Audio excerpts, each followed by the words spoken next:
Did you know that the president of South Africa earns more money than the chancellor of Germany? I didn't know that.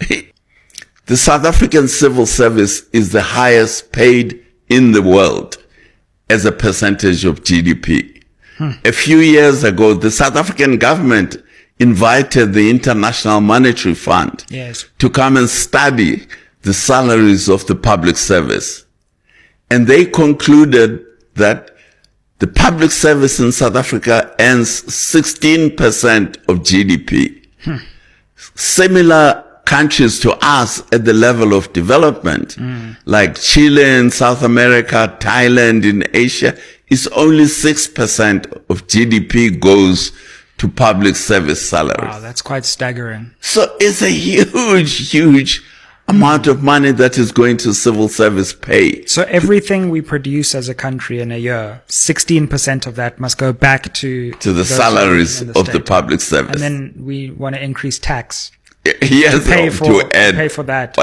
To all that. In part. So what we should be doing is to say, take that, to cut the civil service pay back to similar countries, and take that 10% that we save and put it into investment, into building infrastructure, into building new universities and so on and so forth.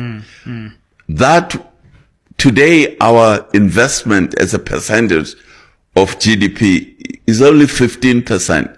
If we took that 10% and added, we'll go up to 25%. Which will put us where we were when we were building the stadiums in the beginning of 2000. Yeah, the good old days. Exactly. That's what it would do for us. So the first obstacle we're sitting with in South Africa is the overpaid public service. But the public service is part of the middle class that controls political power. And the ministers, by the way, are included in this pay. Did you know that the president of South Africa earns more money than the chancellor of Germany? I didn't know that. South African economy is a fraction of the size of the German economy. But our president earns more money than the chancellor of Germany. Not that he needs a lot more money. Yes, he has other ways of earning. But he's paid.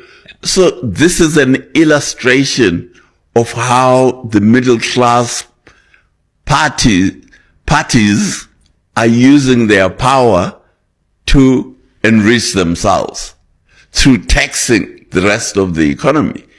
And that is what is driving our stagnation. Now, if you went to the government of national unity and said, take off 20% of GDP from the salaries, they will all refuse. Because all of them, whether they're DA or ANC, are being paid these phenomenal salaries. The town clerk in Cape Town is earning the same salary as the town clerk in Johannesburg, and these are hugely inflated salaries. The mayor of the DA, the mayor of the ANC, the mayor, who else is there? Got a mayor.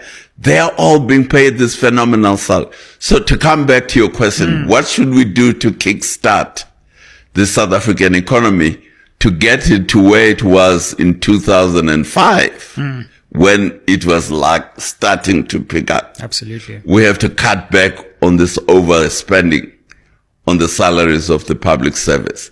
Then that gives us a foundation on which to start building, because according to the National Development Plan, we should be at 30% of GDP going to investment instead of consumption, which is what these huge salaries do. So that is the short answer to you. Now, who is going to do it? As long as the middle class control the political power, they will never allow you to do it.